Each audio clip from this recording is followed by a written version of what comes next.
Hi guys, I am at the Cherryvale Museum and um, they came down and opened up for me, so let's go inside. Go ahead and let this roll. Okay. Yeah.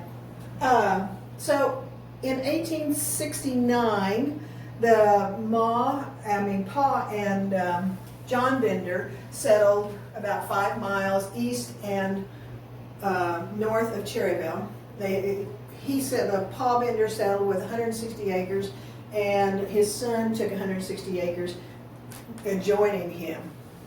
And then in 1870, Ma Bender and Kate Bender, which was supposedly their daughter, came and joined them on the farm. They came in and they built a house, essentially a one-room house, but then they divided it with, as you can see in that picture there, they divided it with a wagon curtain between the two rooms. The back room was where they slept and kind of their personal living quarters. The front part of it was the store, and they also had, you can see in the picture, they had a table and chairs. And so people would stop at the store to get minimal things. They had tobacco, they had some dry goods, that type of thing. But they also would stop to eat there. And so when they would eat, Kate, who was a very attractive lady and also known to be a spiritualist, would visit with them and find out where they were from, where they were going, kind of in a way trying to figure out if they had money or not. If they thought they were wealthy, or they had money. Sometimes they were cattle buyers going from the east, out west. They would have money, so they would sit them down. As she visited with them and discovered that they had money, then either Pa or John would come up behind them and hit them over the head with these hammers that we have over here in the back. And then that would either render them unconscious or it would actually kill them. But if it didn't, they would drop them down into the cellar right below the table and slit their throat. And then at night, they would pull them out from underneath the cellar, strip them of their clothes, of their valuables, and then they would take them out and bury them in the apple orchard. And you can see in this picture, those are some of the graves that they discovered. This went on from about 1871 until 1873, and people started disappearing, and they couldn't figure out what were happening to them. And one of the people that disappeared was a doctor from Independence, and he had a very influential brother that was in the military and also in the House Representatives in Kansas. And when he disappeared, they started looking for him. And so they went to Fort Scott and slowly worked their way back. They knew it had to be somewhere in this area. They had meetings at the schoolhouse to say they were going to start searching homes. And so a few days later, a neighbor came by the Bender's house, realized that there was not anybody at the house, that the cattle were unattended, that they were starving and needed water. And so they set kind of an alarm that says, the Benders aren't at home. And so they came in, and when they went into the house, there was a terrible smell from the blood that had been clotted and stuff underneath the house. And they picked the house up and moved it, thinking that they buried him underneath the house. Well, they hadn't, but then they also went out in the yard and they started probing, and they found a body. The first body they found was Dr. York. So his brother came from Independence and identified him, and then the next day they came back and they continued to dig in the apple orchard, and they found another 7 or 8 bodies there.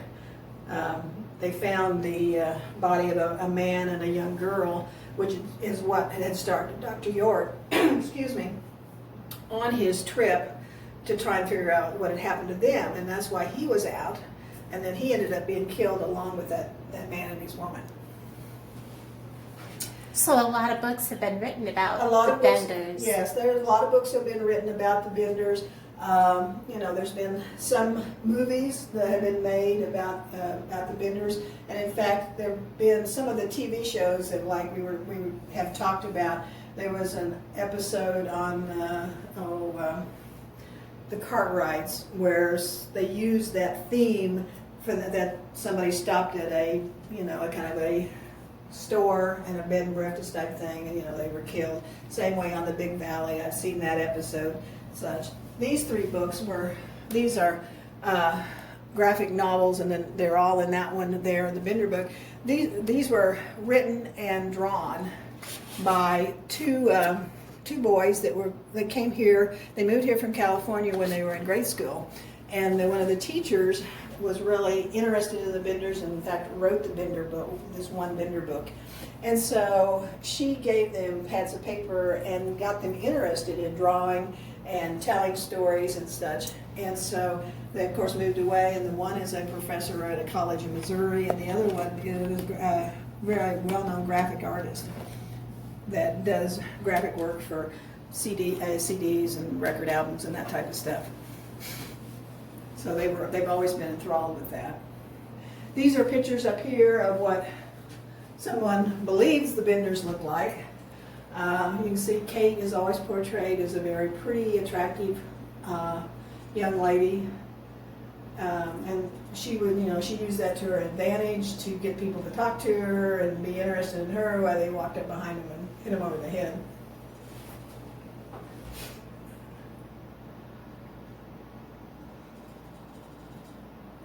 So what are the plans? Do you know what the plans are for the people that purchased the Bender Mound? Well, the president of our board has talked to some people, and they believe that he's going to go in and try to do some work to see if he can discover any bodies or any artifacts there. But I don't know. Yeah, these are actually the Bender hammers, and I know they don't photograph well because they're behind a bulletproof glass and it's kind of fogged up.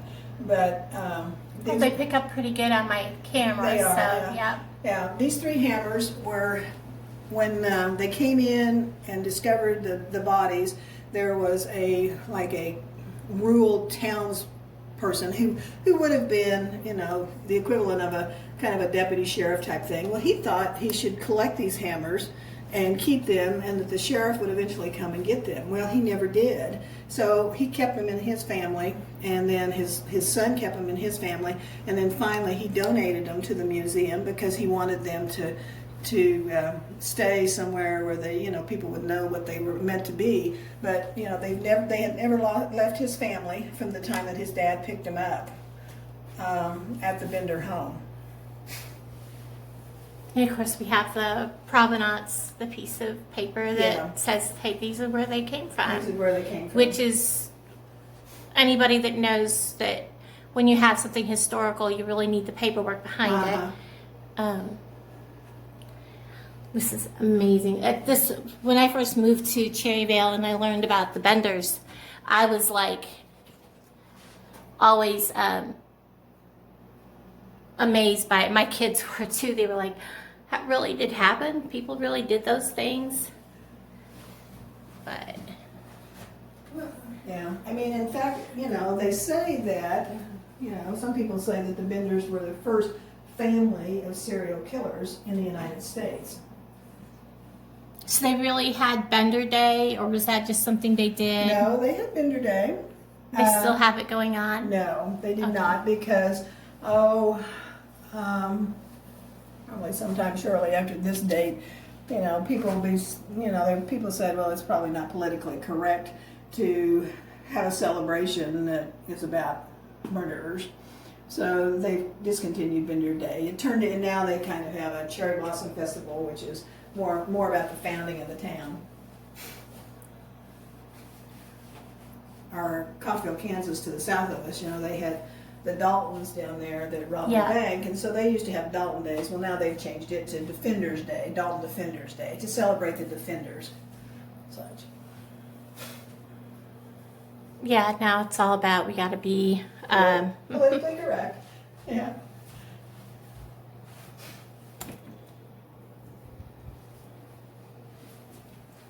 I have a whole what do you call it? A whole series on my channel about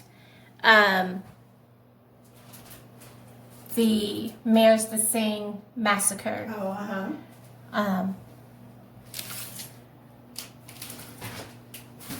it's pretty interesting when you get into the facts, and then you go online and you look at something and you think you're seeing something that's facts, and you find out, oh, somebody wrote a story, published it, and people are thinking it's the truth. And I pointed it out,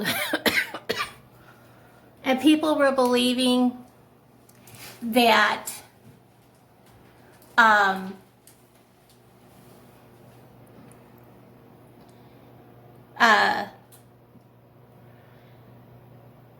the guy that gave the orders, now I can't think of his name, was from Missouri. He was actually graduated from West Point and was actually a Tennessee militia. And I was like, okay.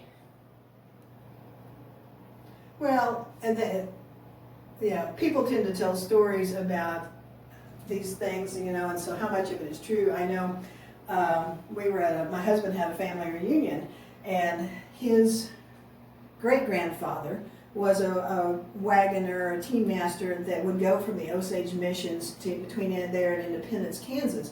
Well, so he traveled along the Osage Trail, past the Bender's house, and he told his grandkids that he had stopped there and ate a meal, but he saw boots, so he got up and left because he didn't feel right. And then he also told the story that he was on the posse that went after the Benders, and he never said what happened to them, but he just said they'll never be found. Well, one of Barry's my husband's other cousin was there, and his great-grandfather, probably on his mother's side, was also supposedly on the posse. And his version of it is that they chased the Benders to the Verdigris River, and there was a flood. The Benders tried to go on through the river and were drowned, and so that was their story. So in this area, you hear lots of stories, lots of people, their families were on the posse, when in fact, what history tells us is that when they believe that they left their home, went to Thayer, got on a train, and the old man and woman went east to St. Louis, and the young couple went south down into Indian Territory. Yeah, divided up. Yeah. Yeah. You can see that it was, it was a very popular topic, because this is the May 1873 New York Times, and it has a story about the finding the bodies here in Cherryvale, about the Benders and such. All the articles. Let's see where it's on a separate page. You have to go to page 5. So you actually have to. He's typed it out so you can see the article. That is really cool. And this article that is printed here came out of the Harper's Weekly magazine. The June 7th, 1873. This article and all of these 3 pictures were in the Harper's Weekly magazine from 1873. Those are pen and it would have been considered a pen and ink drawings that they put in. These are actual pictures that were taken by a photographer from Parsons that came out to the scene.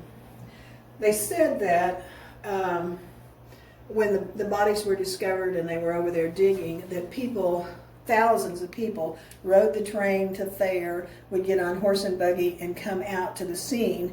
And of course, while they were there, they took home a souvenir. So there was nothing left of the house when it was all done, because they took boards, they took, nails, they took anything that they could carry off. So the house has long since been gone because all of these people wanted a souvenir of this horrible story. People still do that, but to this day, they want a souvenir. Yeah, there are 3 nails here that are from the Bender site. So you can see the square things on it and such.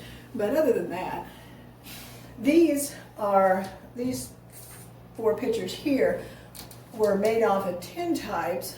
There was a lady, Rita Younger, who was a distant relative to the Younger brothers. She had a Bible that she had got from someone, and they were in some kind of mystery book club type thing, and the lady, they got to talking, and of course she was talking about her relatives, they were robbers, thieves and such. And she said, and the other lady said, well, my relatives are far worse than yours. And so she sent her the Bible. And when she went through the Bible, in it was these 10 types of these pictures. And she never would say that they were the Benders, but Rita Younger felt like that's who she was talking about, that's who these were pictures of. So, don't know if it's true, but it's, you know, another one of those stories. Yeah. Yeah. I have a friend whose great grandfather, he went off to war. His great great grandmother was accused of singing a Confederate song, so they put her in jail. Her kids all, you know, got scattered all around because they were in Missouri. Mm-hmm. So, you know, that was a no-no.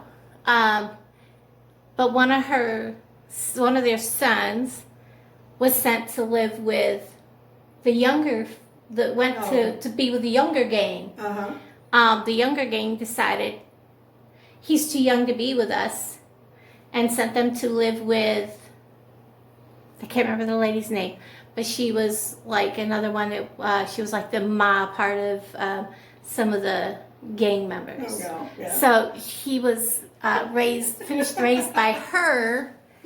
And so yeah, there's a lot of history Yeah. with everybody. But I love the little baby battle.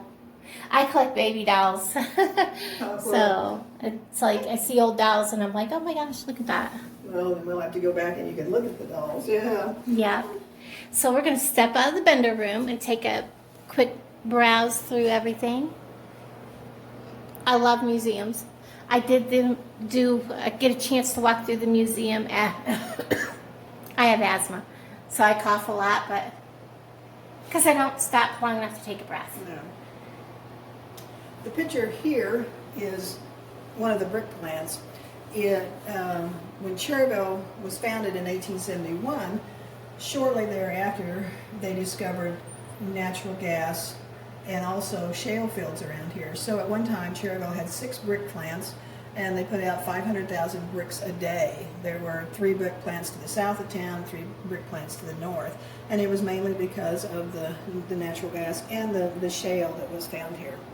Because of the natural gas, though, we also had a lot of other industry that came.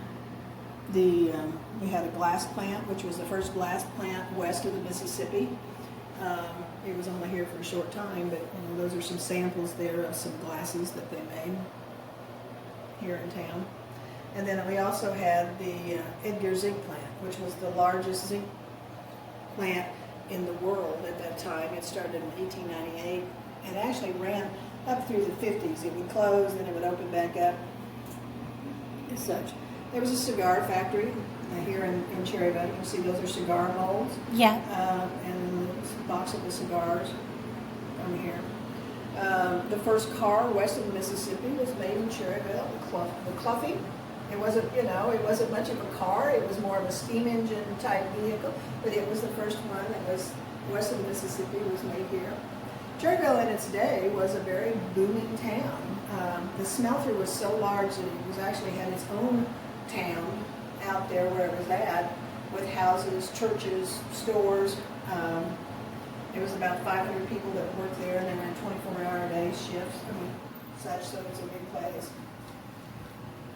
I have this exact doll. Oh, really? Yeah. And she's in a box. Everybody thinks my dolls are creepy, so. Well, they I'm are like- kind of, these are kind of creepy sometimes.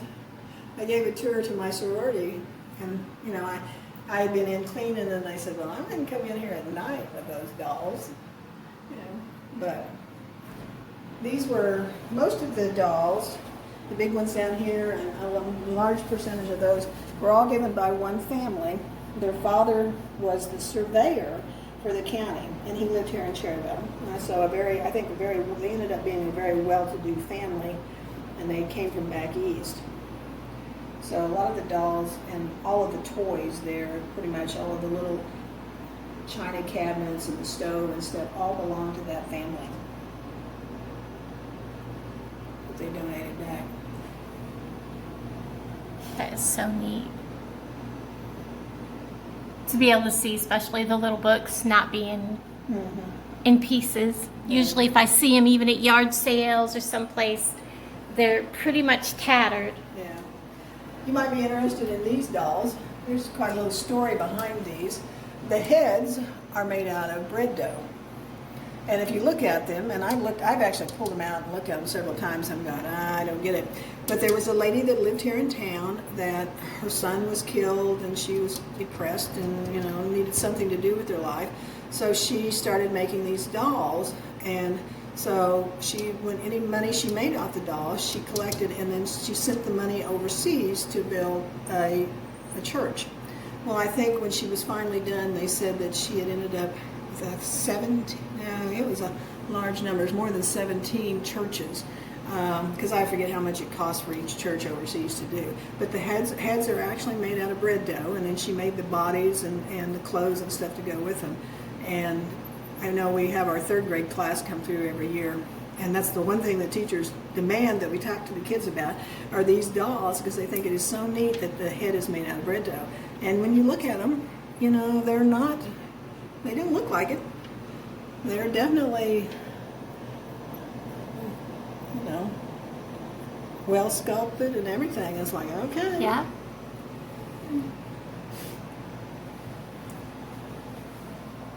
These are interesting. These are WPA dolls. I have no WPA doll sign. Somebody's been cleaning and it didn't quite back. Anyway, so WPA dolls. So in the 30s, of course, when we were in the middle of the Depression, there were a lot of people that weren't able to work in the building and the construction that the WPA did. So they had an artist division. So for women and artists, they had them make these dolls. So they're all paper mache dolls, and then someone sewed the clothes for each period. And you can see, like, this is 1620, this is 1607, this is 1634. This is the period of clothes that those people would have wore during that time. And this set, and I don't know how she got it, but it was our social studies teacher here in Cherryvale had these in her classroom. And then when she died, they went to the library, and then the library sent them over to the museum. But, so, I mean, and I've got online and looked at WPA dolls, and most generally you see one doll. You don't see the couple. Is that supposed to be George and Martha Washington? Oh, no. Well, 1775, so it could be. Could have been the model for that. But you don't normally see couples. You usually just see one doll. And to have, I mean, this is an extensive set. Yes, that's huge. Yeah, to have that many.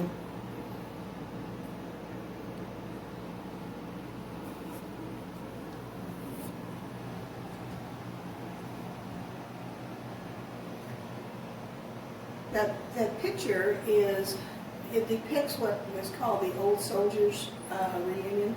Starting in 1893, I think, 1893, they had here a Southeast Kansas Old Soldiers Reunion. And so they would come for a whole week, and they would set up tents in our park. They would have a carnival. There used to be a large auditorium there that they built, and they would have programs, like a Chautauqua type program. They would have music, they would have speakers, they would have that, and they would spend a week here every summer out at the park. And they said that because we had so much natural gas here in town, that each one of the tents had their own they all had their own gas line. They ran piping to each one of the tents, and they had their own gas light. And they would set the tents up for them. They didn't have to bring their own tents in. They set them up. And so this lady that painted these was trying to depict that. The lady that painted this picture also painted, I think there's one over there in school and a couple over there. She was in her 90s before she started painting. She took an art class from one of our local artists here, and then she decided to start painting.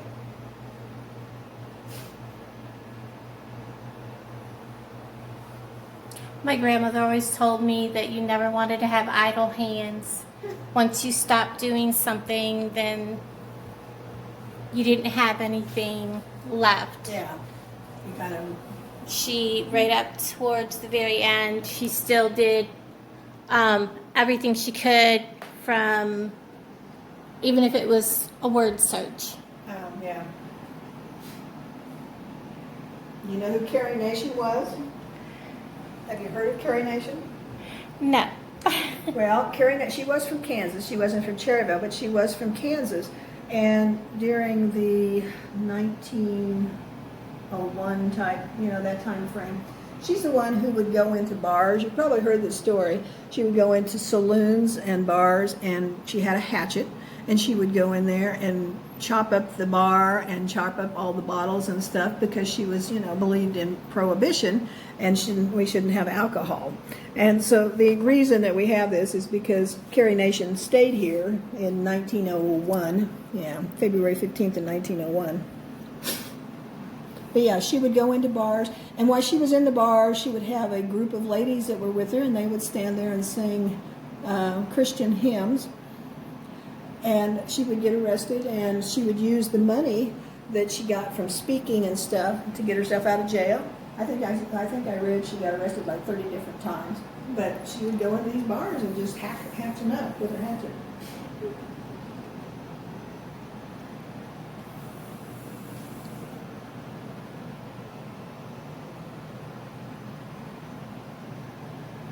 It's amazing what different people did back in the day. We have lots of glassware, and I'll kind of tell you the story of our glassware. That's how really the museum got started, is in 1963, there was a woman, Opal Conduit Evans. She had been born here in Cherryvale in like 1899, lived here for a few years, and then moved away. But her grandparents stayed here, and she had friends that stayed here, and so she would come back to visit them. And she, during her lifetime, was a collector of early Americana. She particularly liked to cut butter dishes. So that's why there's so many different butter dishes. So when she died in 1963, she wanted all of her dishes to come back to her Cherryvale, her hometown, to start a museum. So that's how the museum started, and consequently that's why we have lots of dishware. She collected, like I say, the butter dishes. She also liked historical platters, because there's plates there in the front room, and there's a lot of platters and stuff behind you that are historical. So, I mean, she had some beautiful dishes. That purple slag, that is gorgeous. I've never seen nothing like it. It's beautiful. Yeah, and it's a very rare piece. It and the green stuff right below it, that was made in Indiana, Greentown, Indiana. And it was only made for 3 years, and then the factory burned. Beautiful. And in fact, this set here is called chocolate glass or caramel glass. It just it depends on what people want to call it. It is very rare. It was made in Indiana, and it was only made from 1900 to 1903. And then when the factory burnt, they lost all the molds and stuff.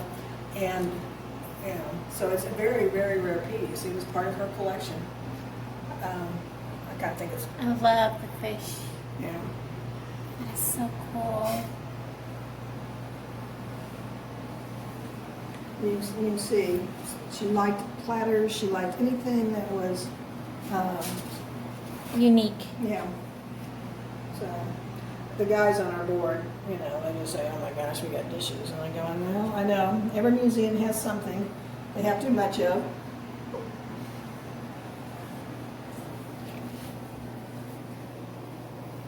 In fact, I don't know that I've ever seen a complete set like this. Usually you see the pitcher in the bowl, or you see the pot, but never the complete set of a little water pitcher and I suppose a jewelry thing. I'm not even sure what the couple of things are intended to be.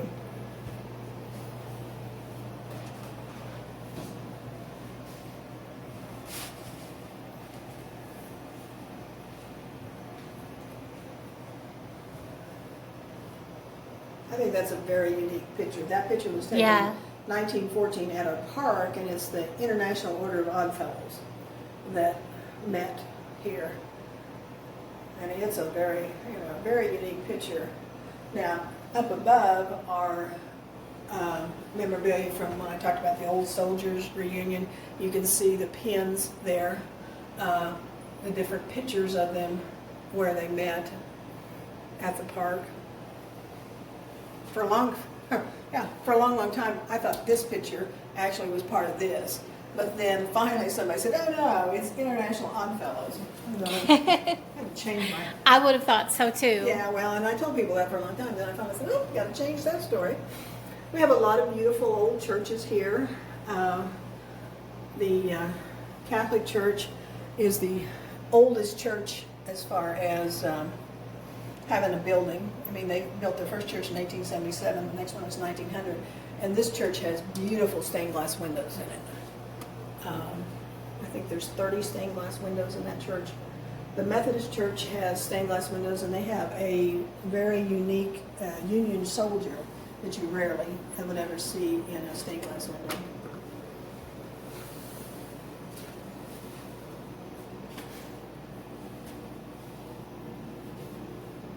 There's so many people in a hurry to get rid of our history, and I'm like, Yeah. you know. Yeah. It is our history.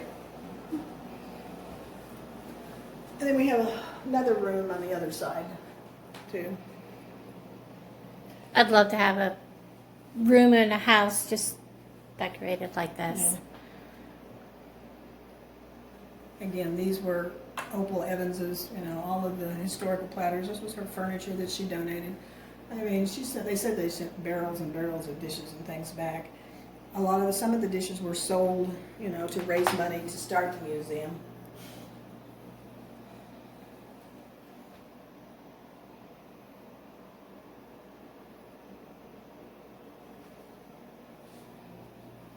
Spinning wheel. You don't want to prick your finger. Oh, I'm sorry.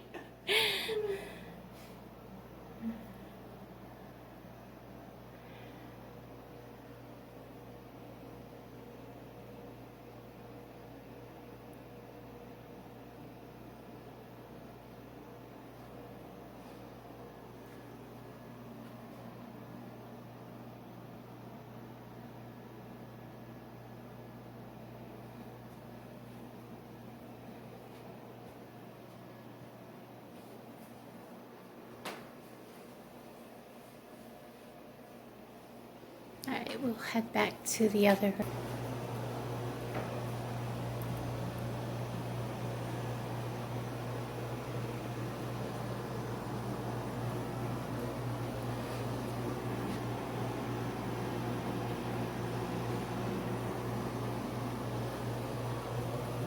Oh, of course, I love Lucy. Well, we're not famous for Lucy, but Vivian Vance was born here. Oh, I didn't know that. Yes, Vivian Vance, or Ethel Mertz, was born here. She was born here.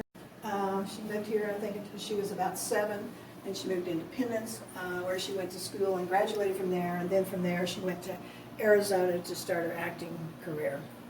Her, in fact, 6th Street is named Vivian Vance Drive. Her house is there on 6th Street where she grew up, where she lived when she was here. So she is from here. The other actress that is from Cherryvale is Louise Brooks.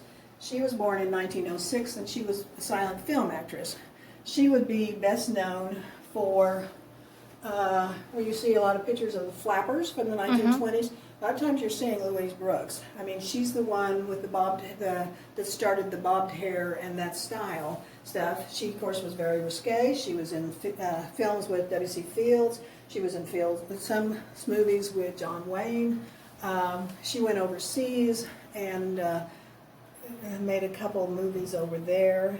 When she came back, she didn't really like Hollywood, so she actually ended up being outcast from Hollywood. She lived back east, and I think was in poor shape as far as financially for a long time, and then when Art Deco became kind of a craze in the 50s and 60s, she kind of revitalized and became a movie critic and author and such, But, so she is one of our claim to fame, I guess. This exhibit is our train exhibit, and it's fairly new. That's of course what started Cherryvale, was in 1871. The Lawrence, Leavenworth, and Galveston was making a push to get to the Oklahoma Territory. And so they thought Cherryvale would be a good spot for a stopping point. So they bought the land, and started the town. So the Leavenworth and Lawrence became eventually the Santa Fe. Also, right after it switched to the Santa Fe, the Frisco built a line going east and west through the town, and then there was another railroad track that came from the Parsons area. So it became a big hub for railroad, and in fact, in the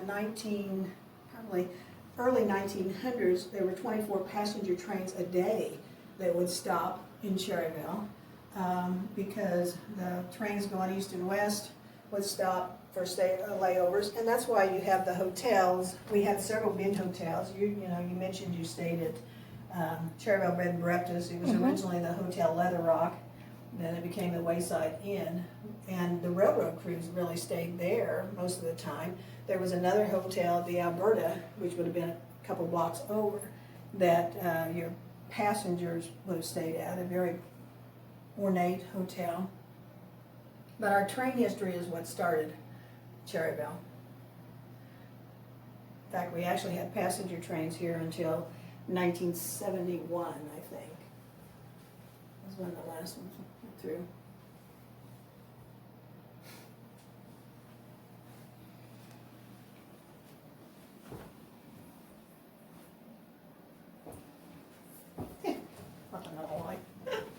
I just love all kinds of history. It just, Those are Chinese artifacts and collectibles that there was a minister here that when in the 1920s, he was a missionary in China. And so he collected these items while he was there, and then when the museum started in 1963, he donated those to the museum.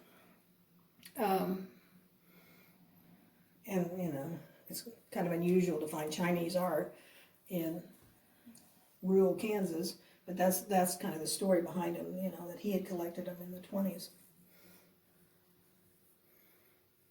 that's pretty cool.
Those uniforms actually belong to my dad. My mom donated them to the museum when he died. He went in on D-Day on Omaha Beach. And when he wrote home, the first letter he wrote home back to my mom, which was about a couple weeks after D-Day, said, "Sorry I couldn't write sooner, we've been busy." Because they couldn't say anything about what they've been doing. Yeah. It was just a very boring letter. I said, "Oh, well, sorry, I couldn't write." This display is about Frank Bellamy. the lady that put this together fully believes that Frank Bellamy is the one who wrote the not the Star Spangled Banner, but the Pledge of Allegiance. I think most people, it's proven that he didn't, that he probably read it and then rewrote it for a class project, and the teacher sent it in, and then it became something that he was doing Spanish-American War, that they needed some patriotism, and so he instilled more patriotism in the United States, but it's doubtful that he really wrote it. Now, the lady that did this would tell me, oh, no, he wrote it. Yep. Yep, there are some people, oh my gosh, Buster Brown shoes. Mm-hmm. Yep, I understand that.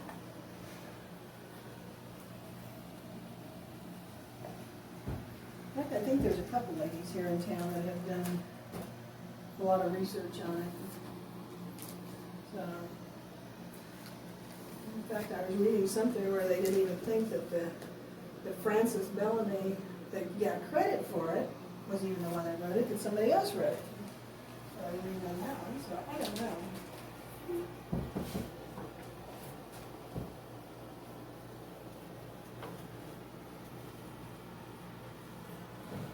We have a lady here in town that all of the I Love Lucy stuff is part of her collection.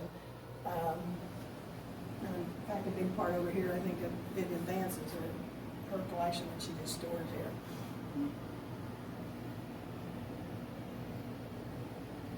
That's one thing I've never really collected was like I Love Lucy or anything like that. I haven't really collected those kind of things, but... Yeah. A Martha Washington state plate. It was given to Martha Washington in 1796 by the Dutch East India Company, and you can see it has, each is a state. Now, it has 15 states because there was 2 states that it added after the original 13, but it has, it has a Latin motto that says, "Our nation in glory and defense against him" type thing. There were 45 pieces in the set. Today, it's believed there's only 21 pieces left, and of those, 8 plates are at the White House, 3 are at, 8 are at Mount Vernon, 3 at the White House, and the remainder are in museums and stuff across the country. But they're not sure of those. They're not sure how many are complete. A lot of them are still in shards. They said that a couple years ago, they were at Arlington House, and they were digging through, how they'll dig through what they consider dump piles and stuff, trying to find stuff. And the guy started yelling, and he said, "I found a Martha Washington plate." And there he could recognize it by the gold and the links. Well, what he found was just shards of it. But he recognized it, and he was so excited that he found a Martha Washington plate. And I'm sitting here going, Cherryvale Museum has the real whole plate. Right. Yeah. And what I found was interesting, I didn't realize the history, but anyways, Martha Washington gave the plate set to her grandson, which was George Washington Parke Custis, who then gave it to his daughter, who was Mary Curtis Lee. She was married to Robert E. Lee. And of course, they lived in Arlington House, where Arlington Cemetery is. And so during the Civil War, when the Unions took over Arlington House, they said that they rolled out barrels of dishes. So that's probably how these dishes got out in circulation into the country. So, people in Cherryvale, I know they just roll their eyes when I start telling them this story. But I mean, you think about it, this plate belonged to Martha Washington. I mean, that just kind of gives you a... Yes, and it's funny that you brought this up because on Dr. Lori V on YouTube, I don't know if it was last week or a couple weeks ago, somebody brought in a Martha Washington plate that really? they got, that was given to them, or they got it at a estate sale, and they didn't pay that much for it. Uh-huh. But it's worth quite a bit. Yeah. And